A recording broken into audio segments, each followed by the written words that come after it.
The first time she opened that old garage door, her hands wouldn't stop shaking. The lock had rusted, the hinges groaned, and a sharp scent of dust and oil rose into the night air. She had promised herself she would never step into that place again, not since the funeral, not since she closed the chapter on everything her husband had left behind. But something about that night felt different. Maybe it was the silence. Maybe it was the way the clock struck 12, echoing louder than usual, as though the house itself was holding its breath. She pulled the cord on the bare bulb overhead. The light flickered, then steadied, illuminating stacks of forgotten boxes, metal shelves bent under the weight of old tools, and a corner covered by a heavy sheet. Beneath that sheet stood something she hadn't seen in years. His old video camera, perched on a tripod, pointed toward the center of the garage, as though waiting for her. Her chest tightened.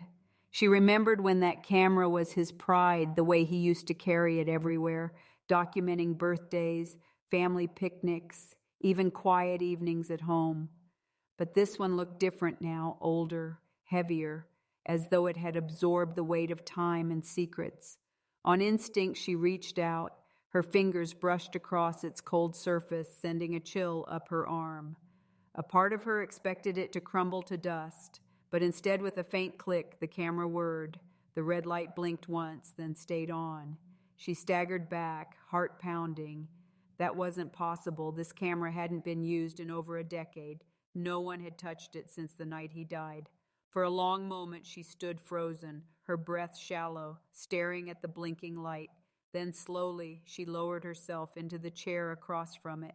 The screen flickered and an image appeared. At first, it was nothing but static, grainy gray lines tearing across the screen. Then slowly, shapes emerged. The garage itself filled the frame, the essay. Me, shelves, the same boxes, the same sheet covering what she now realized was not just furniture, but something larger. She leaned closer, her pulse quickening. And then she saw it, a shadow. Not her husband's, not hers, but someone else's, moving in the garage at midnight. The figure was tall, restless, pacing back and forth as though waiting for something. Each time it turned, the camera caught just enough detail to make her stomach twist. She couldn't see a face, only a vague outline, blurred but human.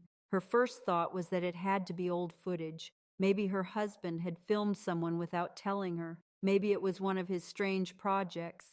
But then as the figure paused, something impossible happened. The shadow turned its head directly toward the lens. Her blood ran cold. The screen rippled with static again, but not before she caught a glimpse of something she could never unsee. Eyes glowing faintly unblinking as though looking straight through her, across time through the screen.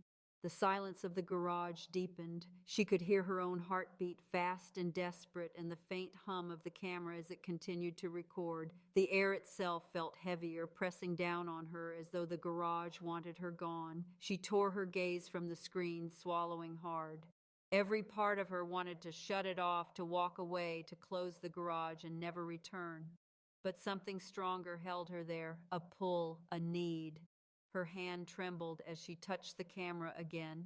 The reel shifted and another image flashed across the screen. This time it wasn't the garage, it was her living room. Years younger, familiar furniture in new places, curtains she hadn't owned in decades. And there in the center of the frame was her husband, alive.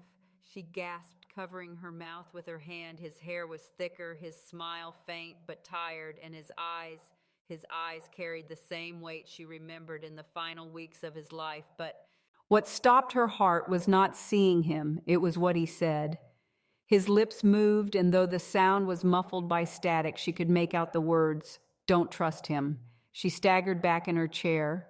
Who was he warning her about? Why was this message buried here in a camera she thought was long dead? The garage light flickered again. Shadows stretched across the walls, bending and twisting until the space felt alive with movement. She turned back to the screen, desperate for answers, but the footage cut to black. For a moment, all she could hear was the low mechanical hum of the camera. Then suddenly new words appeared scrawled across the grainy static as though scratched into the tape itself. Midnight, her breath caught in her throat. The camera whirred, the light blinked, and then silence. She sat in the stillness, unable to move. The old camera should not have worked. It should not have turned on. And yet here it was, alive at midnight, showing her fragments of a truth she was never meant to see. She rose slowly from the chair, every nerve in her body on edge. The garage no longer felt like a place of dust and forgotten things. It felt like a stage set for something larger, something hidden. And though fear clawed at her chest, one thought burned brighter than all the rest. She had to know what else had the camera seen. It wasn't always like this. Years ago, her life had been simple, warm, almost ordinary. She could still remember the days when laughter filled the kitchen, when the smell of freshly baked bread drifted through the halls, and when her husband's voice was the loudest sound in the house, not in anger but in joy. Back then, the camera wasn't strange nor frightening. It was a companion. He used to carry it everywhere, tucked under his arm like a loyal friend. At birthday parties, he would crouch low to capture the candles flickering on the cake. On long drives, he'd roll down the window and film the winding roads, the shifting skies, the children singing in the back seat. She would laugh sometimes, annoyed at how relentless he was about recording every little thing, but deep down she cherished it. Someday. I used to say, we'll be glad we have all this. At first she believed him. Those tapes were their treasure chest of memories, moments preserved against the tide of time. But something changed. It started slowly, almost unnoticeably. He began disappearing into the garage late at night, the camera slung across his shoulder. She would wake in the middle of the night and hear the faint whir of reels, the soft clatter of boxes, and sometimes, though she tried to convince herself otherwise, his voice murmuring as though speaking to someone. When she asked him about it, he would smile, but his eyes would flicker. Just work, he'd say, projects. Don't worry about it. But she did worry, because over time those nights grew longer. He'd emerge from the garage at dawn, his eyes bloodshot, his hands trembling slightly. The warmth in his smile faded, replaced by a weight she couldn't name. He stopped filming birthdays and picnics. The camera no longer appeared at family dinners.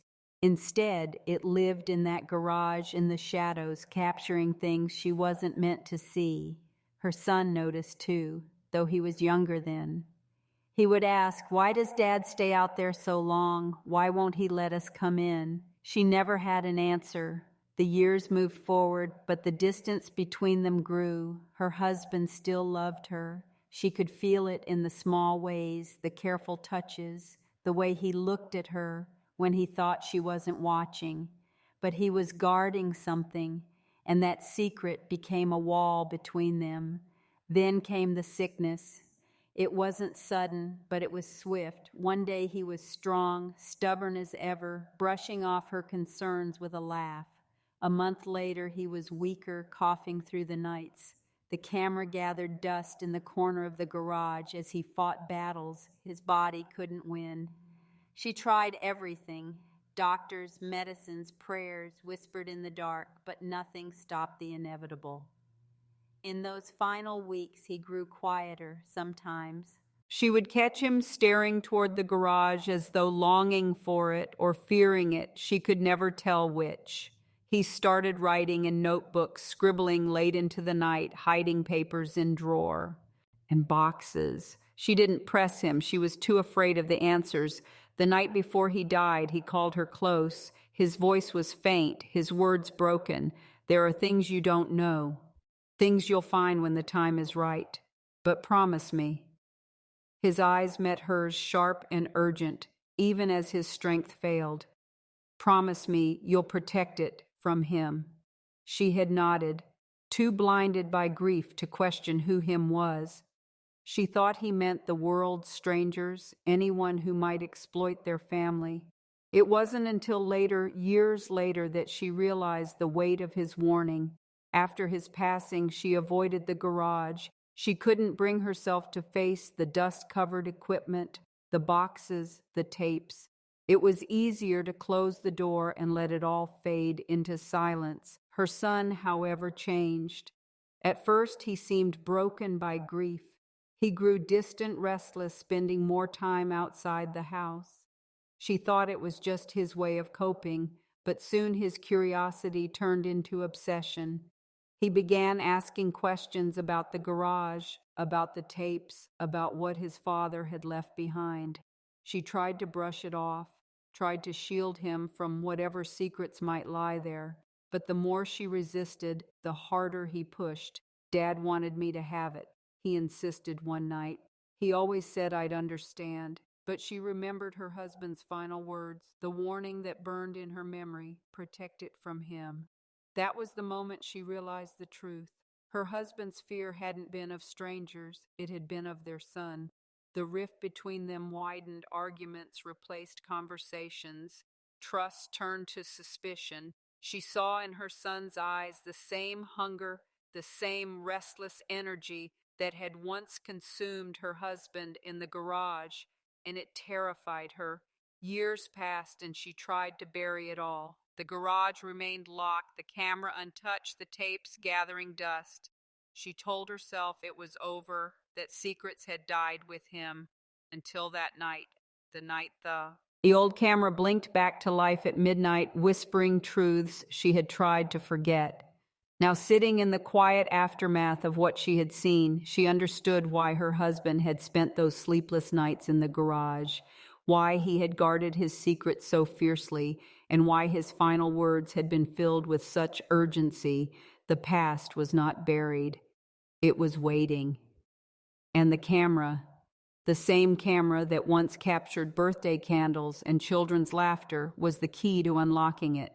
But unlocking it would mean facing not only the secrets of her husband's midnight recordings, but also the truth about her own son. Her flashlight beam swept across the room, metal shelves, stacks of forgotten boxes, and then something that made her breath hitch. The garage had always felt different from the rest of the house. The living room, the kitchen, even the bedrooms carried warmth, memories of birthdays, arguments, reconciliations, and laughter. But the garage was his space. Even when he was alive, she had rarely stepped inside. It wasn't forbidden, not in words, but in the quiet way he guarded it, like a vault, a sanctum where she didn't belong. Now, stepping inside after so many years, she felt like an intruder, trespassing into another life.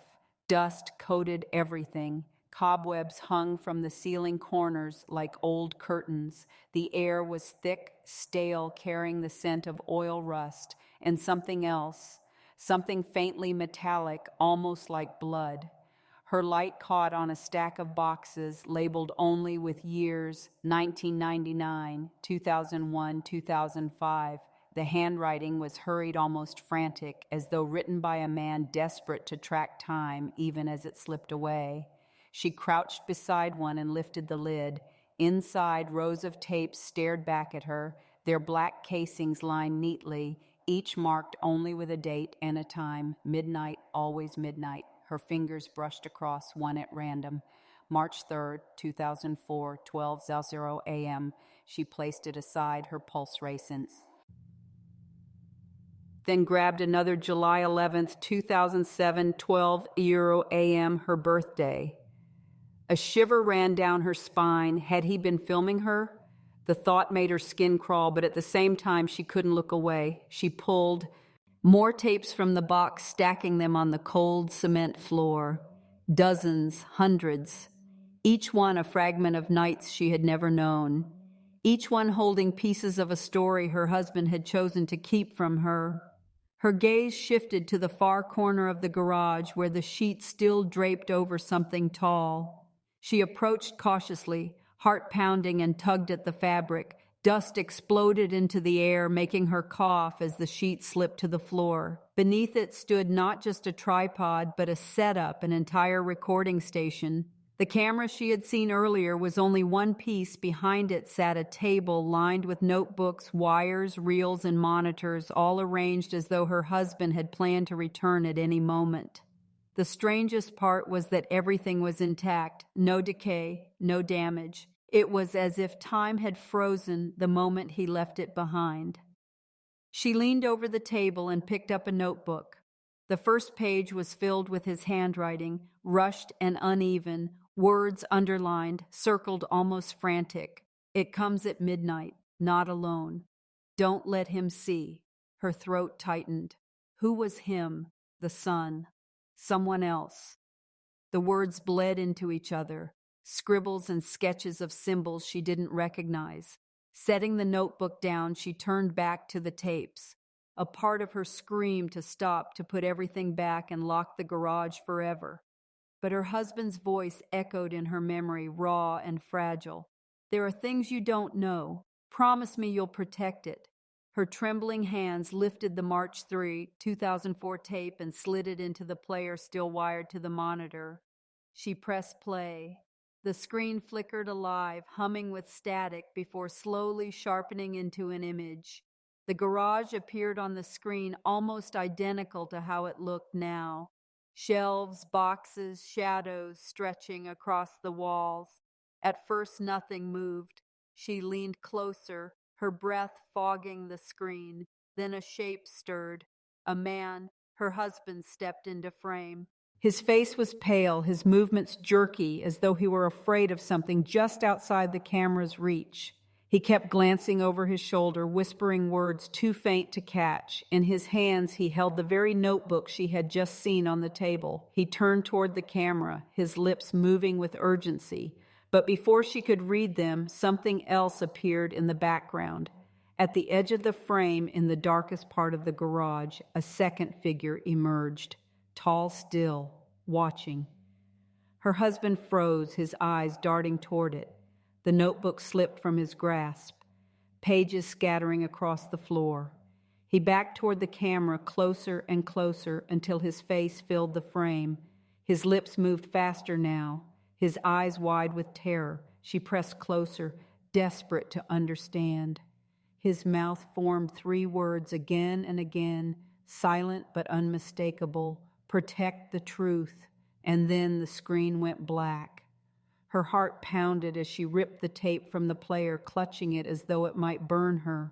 She stumbled back, her flashlight swinging wildly across the garage. Every shadow looked alive now, every corner hiding that tall, silent figure. She pressed a hand to her chest, forcing herself to breathe. The garage seemed to pulse around her, the weight of decades of secrets pressing down like a physical force. She looked at the boxes of tapes, the notebooks, the camera still humming softly on its tripod. This wasn't just a hobby. This wasn't just a man obsessing over his camera. It was evidence of what she didn't yet know, but her husband had spent years, decades recording something that came at midnight, something he was desperate to protect her from, and now standing in the cold silence of that garage, she realized the truth. Whatever he had been guarding hadn't gone away.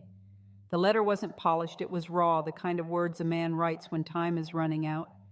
She had found it tucked inside one of the notebooks, folded carefully between pages of frantic sketches and half-finished notes. For a moment, she almost didn't recognize his handwriting. It was shaky, uneven, the strokes jagged as though every word had been dragged from his soul. Her fingers trembled as she unfolded it. The paper was yellowed with age, creased in the middle, the ink slightly smudged, but the words were still clear enough to read. If you are reading this, it means I failed to keep it away from you. It means I ran out of time. Her throat tightened. She could almost hear his voice in those words, tired, resigned, yet urgent. I tried to shield you from it. I wanted to carry this weight alone, but it's too big for one man, and now I fear it will pass on to him. Her eyes darted to the pronoun him, her son. She already knew it. The warning from his deathbed echoed through her mind, protect it from him. She read on her chest, tightening with every line. The camera is not what it seems. I thought it was just a tool, a way to capture memories, but something changed. Or maybe it was always this way and I was too blind to see it. At midnight, it doesn't just record it, reveals things hidden, things forgotten, things not meant for human eyes. Her skin prickled. She remembered the footage she had already seen, the shadow in the garage, the glow in its eyes, the way it turned toward the lens, as though aware it was being watched. At first, I thought it was a gift. I thought I was seeing truths no one else could. But the more I filmed, the more I realized it wasn't just showing me, it was pulling me in. Every night I stayed in the garage, I felt less like myself. I felt it watching me through the lens, waiting. She swallowed hard, gripping the letter tighter. His words painted a picture she didn't want to believe but couldn't deny. I made mistakes. I thought I could control it, that I could keep it locked in these tapes. But the more I recorded, the stronger it became. And now I fear the legacy I leave behind is not one of love, but of danger. Tears welled in her eyes. She wanted to scream at him, to shake him for keeping this from her, for leaving her with questions. Instead of answers, but she kept reading. If he finds it, if our son discovers what I have hidden, he will use it. He won't see the danger, only the power. He has always wanted to be more, to prove himself, and this will consume him. Her heart broke at those words. He wasn't condemning their son out of hatred. He was afraid for him, afraid of what the camera would do to him, afraid of what it would turn him into. So I beg you, protect it, hide it, destroy it if you can. But whatever you do, don't let him claim it. For if he does, it won't just be our family that suffers. It will spread. The letter ended abruptly mid-sentence, as though he had been interrupted. The bottom of the page was smudged, a dark streak across the last line. She pressed her hand against it, wondering if it had been from his trembling fingers or her own tears. She sat in the silence of the garage, the letter resting in her lap, the weight of its truth pressing down on her. The man she had loved, the husband she had trusted, had carried this secret for years, and now it had fallen to her. But she wasn't just grieving him anymore. She was grieving the son she no longer recognized. The letter had confirmed what she feared. Her husband's warning had been about him all along. Her eyes drifted back to the shelves of tapes, hundreds of them, each one holding fragments of the midnight truth. Her husband had spent his final years trying to contain it, documenting, recording, hiding. And now she had to decide whether to continue his fight or to end it once and for all. A sudden sound broke the silence, a creak. She froze, lifting her head toward the door of the garage. The house was quiet, but she knew she wasn't alone. Her heart hammered as she folded the letter quickly and slipped it into her pocket. The knob turned slightly. Her son's voice called from the other side, calm but edged with something sharp. "Mom, what are you doing in there?" Her blood ran cold. Mo. "What are you doing in there?" The voice at the door froze her blood. She clenched the letter tighter in her pocket, forcing herself to sound calm. "Nothing." She called, her voice cracking slightly. "Just cleaning up some things." The knob rattled again, harder this time. "You never go in there." His tone wasn't curious, it was sharp, suspicious. She scrambled, shoving the open notebook back onto the table, stacking the tapes into the nearest box. Her pulse hammered in her ears. If he saw the letter, if he saw what she had discovered, she couldn't let that happen. The door creaked open before she could lock it. He stepped inside, tall now, no longer the boy she remembered, but a man carrying shadows of his father. His eyes swept the garage, pausing on the open boxes, the camera still glowing faintly on the tripod. "You found it," he said flatly. Her breath caught. He didn't sound surprised. He sounded satisfied. "I told you," he continued, stepping closer. "Dad wanted me to have this. It's mine now. No, she said quickly, her voice trembling but firm. This isn't yours. This isn't what you think it is. His jaw tightened. And what do you think it is? A bunch of dusty tapes, some old junk. You don't understand, Mom. He was trying to show us something, to give us something, and you've been keeping it from me. She shook her head, tears welling. No, you don't understand. He wasn't giving you anything. He was warning me. He was trying to protect us. His eyes narrowed. Protect us from what? From knowledge, from the truth. Her hand tightened around the folded letter in her pocket. From danger, from the very thing you're chasing. He laughed bitterly, the sound sharp in the small space. Danger or opportunity. You never saw it, but I did. I remember those nights when he stayed out here. I heard him talking to the camera. He told me once that one day I'd understand. And now I do.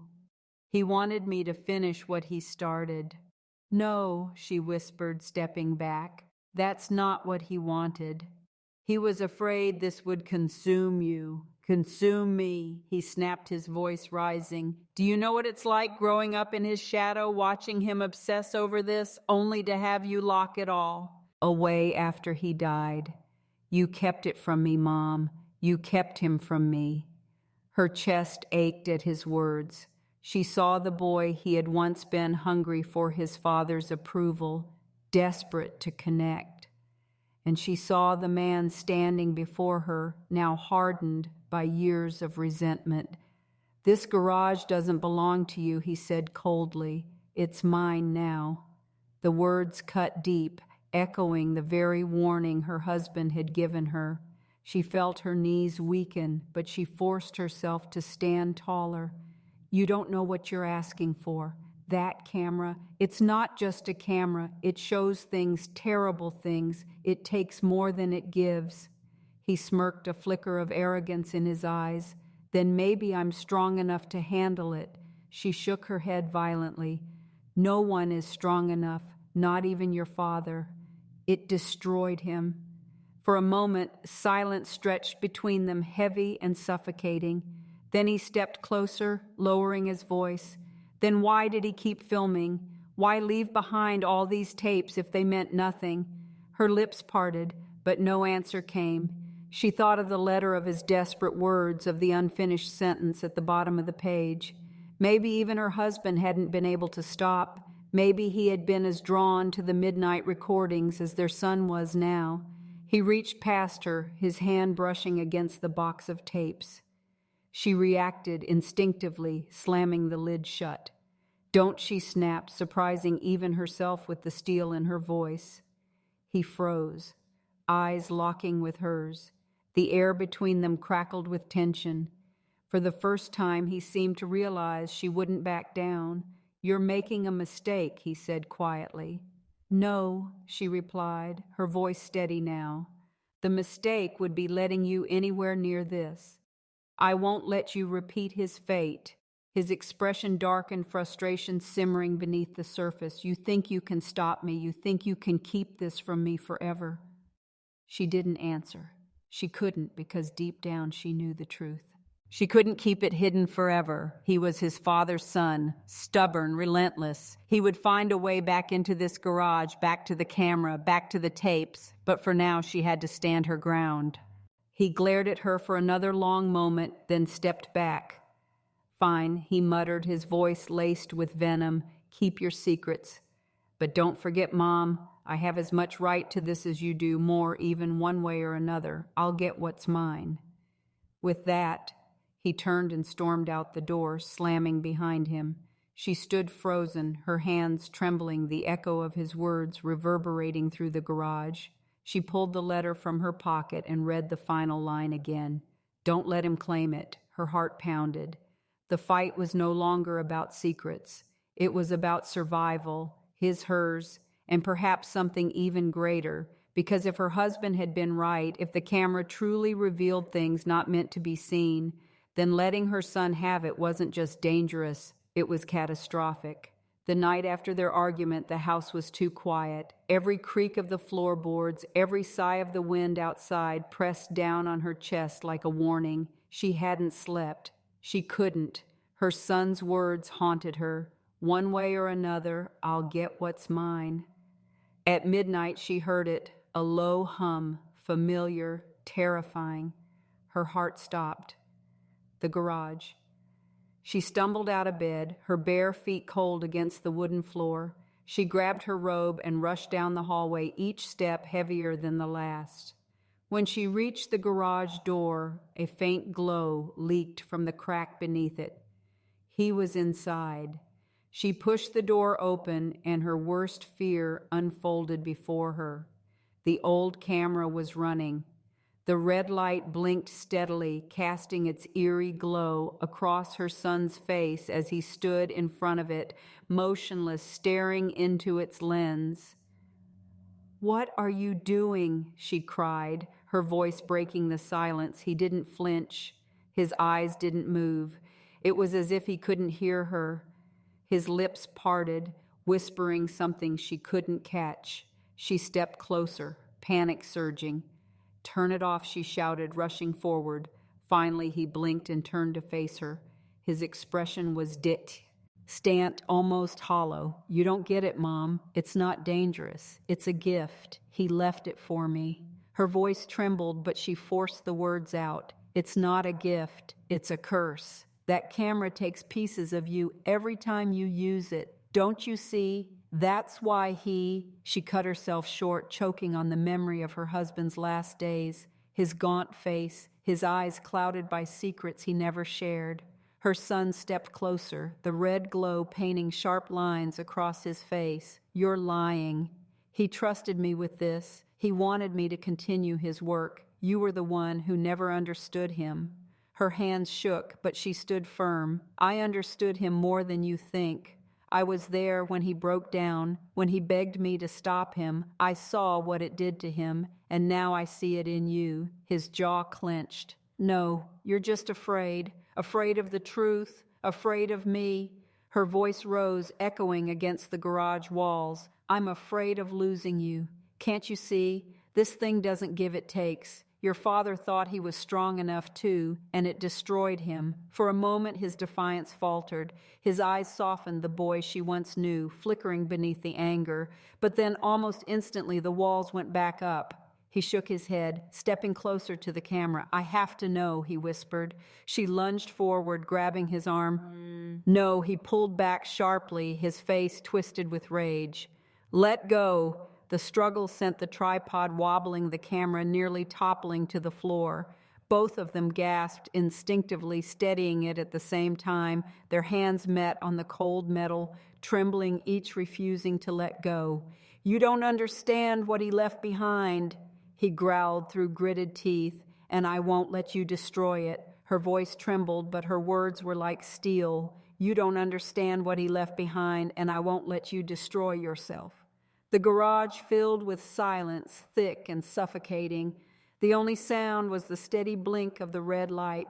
She looked into his eyes so much like his father's, and her heart broke. She wanted to shake him, to scream, to beg him to listen, but she knew force wouldn't work. She had to reach the boy inside, the one who had once run to her with scraped knees and asked for comfort. "You think this camera will make you closer to him?" she said softly, her voice cracking. "But it won't. It'll only take you further away. That's why he left me this letter. That's why he warned me about you." His breath caught. "Letter." She hesitated, then pulled the folded paper from her pocket. His eyes locked onto it like a hawk. She unfolded it slowly, her hands shaking, and began to read aloud. "If you're reading this, it means I failed. I thought I could control it. I thought I could handle what it showed me. But I was wrong. Don't let him claim it. Don't let our son follow me into this darkness." Her voice cracked on the last words. She lowered the paper, tears streaming down her face. For a long moment, her son didn't speak. His eyes darted from the letter to the camera, then back to her. His chest rose and fell quickly, his mind warring between anger and pain. Finally, he whispered, He wrote that." "Yes," she said, her voice barely audible. "Because he loved you, because he knew this would destroy you."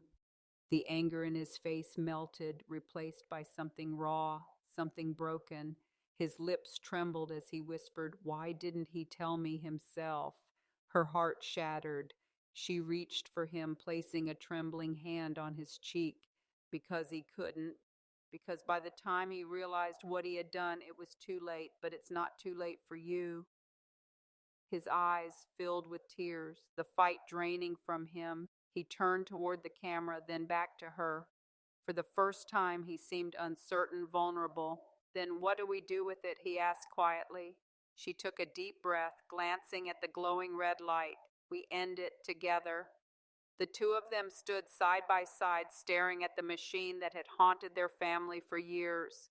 The confrontation wasn't over, but for the first time she saw hope in his eyes. A chance to save him, a chance to finally close the chapter her husband had left unfinished. In that moment, she knew the final battle wasn't against her son. It was against the darkness the camera carried. For a long moment, the garage was silent. The red glow of the camera pulsed steadily like the beat of a heart daring them to make a choice. Her son stood rigid, torn between longing and fear, while she gripped the folded letter as though it were a shield. The words still echoed in her mind. "Don't let him claim it." Finally, she spoke. "We end this tonight. No more secrets, no more shadows." Her son's eyes flickered to the camera. "But what if it's not just darkness? What if it shows us something important, something we're meant to see?" She shook her head. "That's exactly what your father thought. That's how it traps you. It gives just enough to keep you hooked, to keep you believing there's something more, but the price is always too high." He swallowed hard, his fists clenched at his sides. "And if you're wrong," her heart twisted. She wanted to promise him she wasn't to swear that destroying the camera was the only way. But she couldn't lie. "If I'm wrong, then we'll never know, and maybe that's mercy." The words hung heavy between them.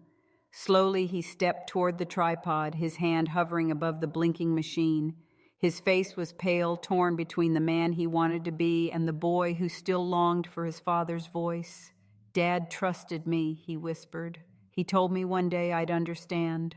What if this is what he meant?" Tears blurred her vision, but she steadied her voice. "He trusted you enough to warn you. He trusted you enough to leave me that letter. His last act wasn't to pass the burden. It was to beg us to stop it." Her son froze, his shoulders trembling. For the first time, she saw the war inside him, the desire to honor his father's legacy, battling against the fear of repeating his mistakes. Finally, his hand fell to his side. He turned to her, his voice breaking. "Then help me. Don't make me do this alone." Relief surged through her chest. She nodded, stepping beside him. Together they gripped the tripod, their fingers brushing. For a fleeting second, it felt like the family they used to be, united, unbroken, but the camera fought back. The hum deepened the red glow, intensifying, spilling shadows across the walls. The lens whirred, adjusting on its own, as if alive. Her son flinched. "It doesn't want to stop." She tightened her grip. "Then we make it." With a shared cry, they wrenched the tripod from its place, slamming it against the concrete floor. The sound cracked through the garage, loud and final. Sparks shot from the body of the machine, the lens shattering like glass under pressure. For a moment, the glow pulsed brighter, desperate, clinging to life. Then darkness, the hum stopped. The red light went out. They stood frozen, breathing hard, staring at the broken remains. Silence filled the room, not heavy, not hostile, but cleansing. Her son sank to the floor, his face buried in his hands. "It's over," he whispered. She knelt beside him, wrapping her arms around his shoulders. For the first time in years, he didn't pull away. He leaned into her, his body shaking with sobs. "It's over," she echoed softly, pressing her forehead against his. "We're free." But even as she said it, she couldn't ignore the faint unease curling in her chest. Destroying the camera felt final, but she knew the tapes remained. The recordings, the evidence of whatever it had captured. Would they still hold power? Or had the curse died with the machine? She didn't know, and maybe she never would. But for now, that didn't matter. What mattered was the boy in her arms, the son she had almost lost, not to death, but to obsession. What mattered was the quiet, the peace, the fragile but real sense of redemption that hung in the air. Her husband hadn't been saved, but maybe, just maybe, their son still could be. Her son lifted his head, his eyes red but softer now. I'm sorry, Mom, for everything I said, for not listening. She cupped his face in her hands. There's nothing to be sorry for. You wanted answers. I just wanted to keep you safe. Maybe we both made mistakes, but we fixed this one together. He nodded, his lips trembling with the weight of unspoken words. Then he whispered the ones she never thought she'd hear. Thank you for not giving up on me. Her tears fell freely now, not of grief, but of release. She pulled him into her arms again, holding on as if the embrace itself could anchor them both. The broken camera lay forgotten on the floor, a relic of pain and mystery. Maybe someday others would ask questions, maybe the tapes would tempt them again, but tonight it was over. And for the first time she allowed herself to believe that redemption, fragile, imperfect, but real, was possible.